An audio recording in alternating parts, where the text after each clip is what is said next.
What's up, guys? My name is John Bowman, and I am Indiana Tree Nerds. Today I want to take you along as I cut telephone poles into lumber. Now, prior to this video, I had not sawn telephone poles before, and so I was up for the task, ready for it. And after a couple, I did learn kind of a good way to cut each pole. And essentially what I end up doing is I take the top off, then I flip it over and cut the bottom off. And what this would do is give me a nice 6-inch slab of lumber. And then based on the condition of the pole, I would flip it up on its side and either start ripping 2-inch boards or go ahead and make it into a nice 6x6 beam.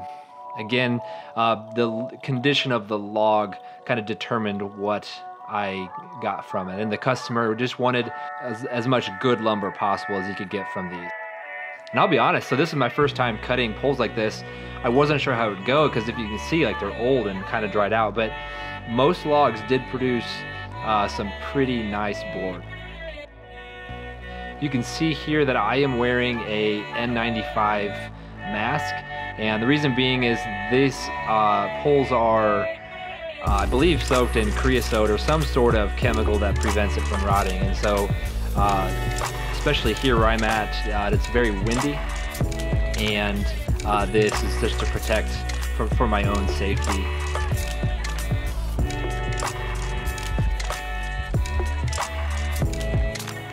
Now you can see here I'm using my old David Brown 990.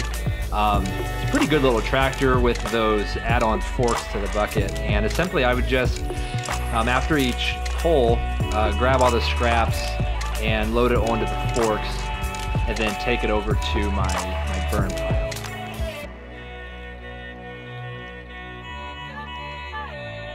This tractor is actually pretty awesome. It's got an add-on bucket to it. Could lift a ton. So one of the reasons I kept that mower deck on the back is just for the counterweight, because it could lift, there was no guard on it, it could lift whatever. Cutting poles like this, there is a tendency to have metal in the poles, and over the course of doing this job, I did have to change my blade a couple times. Wood-Mizer makes this pretty simple. Essentially you just loosen the wheel, slide the old blade out, and then put the new blade in.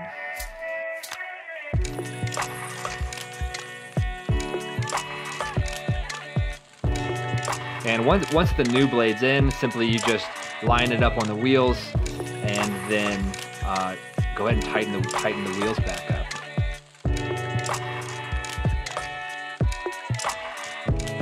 To get the proper tension, I tighten it up a little bit, turn on the motor, and then bring it up to full tension while it runs.